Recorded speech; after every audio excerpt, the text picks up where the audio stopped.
Since I don't really have much time to watch TV, or any other entertainment for that matter, it took me until yesterday to get around to watching the much touted documentary The Social Dilemma. We really have lost track of reality. I am sorry to say that the film appears to be made by people about people that obviously live in a bubble and know nothing about privacy, the history of privacy, or the history of technology for that matter.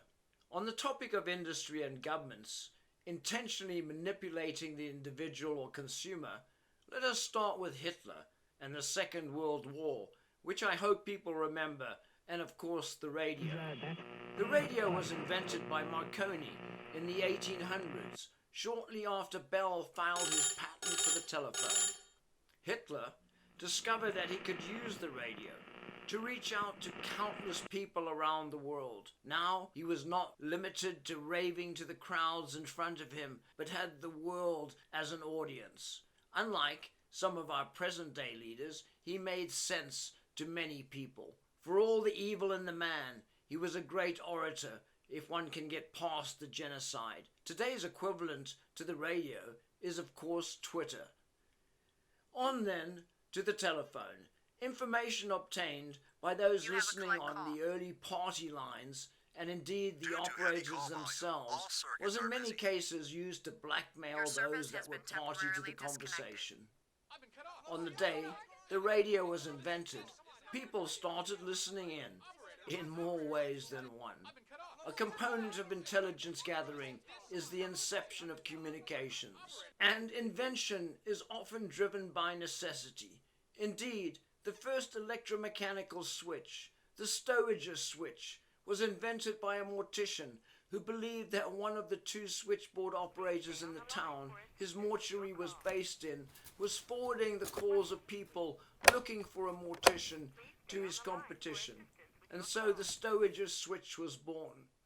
The stowager switch automated the process of call switching, removing the human element and bias. No longer was the operator in control of routing the call. Today, a consumer can not only dial a vendor directly, but they can also make more informed decisions about which number to call through the many online services out there, such as Angie's List, Google, and yes, Facebook. Critical thinking, a skill that most people seem to lack, is still key, however. We must not forget about subliminal advertising. The first known experiment was in 1956. A special projector was installed in a New Jersey movie theater which flashed the words, "Drink Coca-Cola," and "Hungry? Eat popcorn," subliminally. The first supermarket was opened in the United States in the 30s. Supermarkets came to be looked upon by most consumers in awe, and consumers were only too happy to provide the supermarkets and their agents with their demographics, from family size to how many bedrooms one's home had, to salary and health information. Information that was used by people like me in the performance of their duties.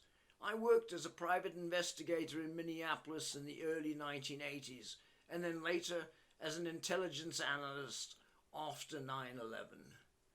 Back to the early days of the supermarket, however, the prime objective to obtaining the consumer data was to analyze the consumer's behavior and how that behavior could be used to drive consumers to buy more products.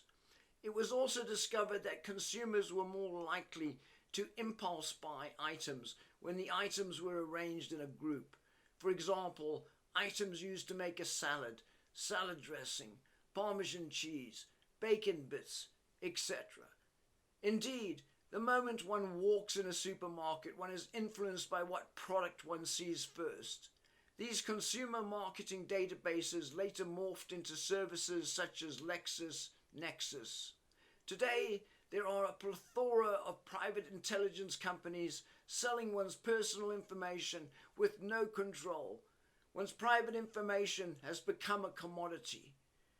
Becoming concerned about data collection and how that data is being used to manipulate consumers at this late point in the game demonstrates a complete lack of understanding of history and as to how we arrived at this point. Not to say that we should not try to come up with global privacy standards that protect the individual, but I fear we are beyond that point.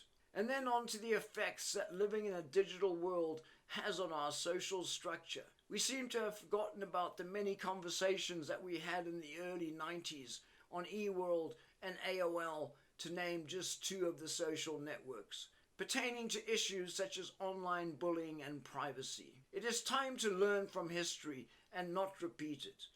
Much of the conversation going on in the virtual reality space today pertaining to society is a conversation that we started in the early 90s.